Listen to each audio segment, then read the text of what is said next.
Bienvenue sur Affaires courantes. Aujourd'hui, on décrypte un accord absolument gigantesque, un partenariat qui pourrait bien redessiner l'avenir économique d'une bonne partie de l'Afrique. La République démocratique du Congo et les États-Unis viennent de signer quelque chose d'historique. Alors, de quoi s'agit-il? D'un côté, on nous promet une transformation radicale pour l'un des pays les plus riches en ressources naturelles de la planète. Mais de l'autre, cet accord soulève d'énormes questions. Est-ce que c'est la chance d'une vie pour le Congo ou juste un piège bien ficelé? C'est ce qu'on va voir ensemble. Allez, on plonge directement dans le vif du sujet. Tout s'est joué le 15 janvier 2026. Ce jour-là, à Washington, un document a été signé et croyez-moi, il pourrait bien changer la donne pour des décennies. Pour bien comprendre comment on en est arrivé là, il faut faire un petit retour en arrière. Tout commence en juin 2025 avec un accord de paix super important entre la RDC et le Rwanda. C'est cet accord qui a ouvert la porte au partenariat avec les États-Unis, signé donc en janvier. Et maintenant, en février, le vrai travail commence. Il faut que les belles paroles deviennent une réalité sur le terrain. Et attention, les responsables congolais insistent sur un point, ce n'est pas juste un contrat commercial de plus. Non, ils voient ça comme les fondations d'une nouvelle maison, un cadre pour construire un futur commun, main dans la main. Alors c'est quoi cette fameuse grande promesse? Eh bien, pour ceux qui y croient, c'est l'occasion en or pour la RDC de briser enfin ce qu'on appelle la malédiction des ressources naturelles. Vous savez, être immensement riche sous terre, mais très pauvre en surface. Les mots sont forts. L'ancien ministre Alain Lubamba, lui, parle carrément d'une opportunité civilisationnelle. Rien que ça.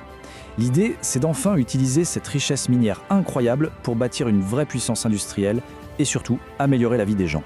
Pour que ce soit plus clair, prenons une image simple. Pendant des années, la RDC a vendu ses fèves de cacao brutes pour 3 fois rien. Là, l'idée, c'est de construire ses propres usines pour transformer ces fèves en chocolat. Le chocolat vaut beaucoup plus cher. Et la valeur ajoutée, les emplois, la richesse, tout ça, ça resterait au Congo. Voilà le cœur de la promesse. Concrètement, le plan repose sur 3 énormes piliers. D'abord, industrialiser, construire des usines sur place. Ensuite, développer, lancer des projets d'infrastructures gigantesques. Et enfin, sécuriser, mettre de l'ordre dans la gestion du pays avec plus de sécurité et de transparence.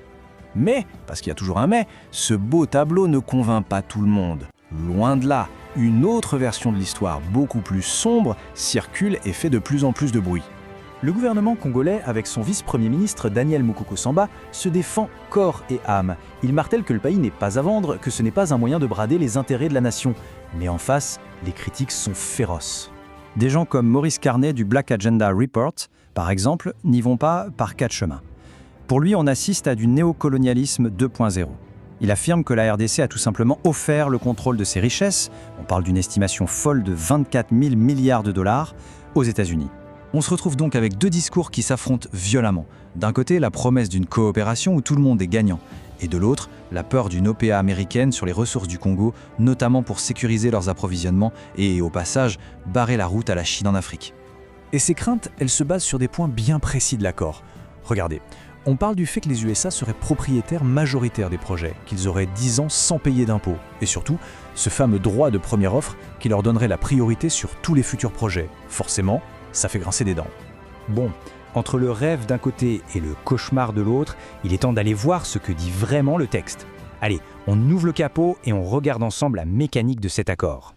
La pièce maîtresse du puzzle, c'est ce qu'on appelle la Strategic Asset Reserve, la SAR. Pour faire simple, c'est une sorte de coffre-fort commune où sont placées les ressources minières les plus stratégiques, un coffre-fort géré par les 2 pays. Et la question à 1 million, c'est qui a les clés de ce coffre? Et c'est là que ça devient intéressant. Le comité qui gère tout ça est composé de 5 membres congolais et 5 membres américains. C'est du 50-50. Sur le papier, c'est l'équilibre parfait. Ce tableau, il résume très bien l'esprit du deal. C'est du donnant-donnant. D'un côté, la RDC s'engage à faire un grand ménage, réformer, être plus transparente, lutter contre la corruption. De l'autre, les USA s'engagent à ramener les investisseurs, l'argent et le savoir-faire. C'est un pari basé sur la confiance mutuelle. Alors voilà, on a vu la promesse, on a vu les inquiétudes, on a vu comment ça doit fonctionner. Il ne reste qu'une seule question, mais c'est évidemment la plus importante de toutes. Finalement, la RDC se trouve face à un choix historique, un carrefour. Cet accord peut vraiment être le déclic qui la propulse vers un avenir de puissance industrielle. Mais il peut aussi n'être qu'un chapitre de plus dans la très longue et triste histoire de l'exploitation de ces richesses. Tout va dépendre de la discipline, de la transparence et de l'implication de tout un peuple. L'avenir du Congo est littéralement en train de s'écrire, et le monde entier a les yeux rivés sur lui. Merci d'avoir suivi ce décryptage. Pour ne rien manquer des grands enjeux qui façonnent notre monde, suivez Affaires courantes.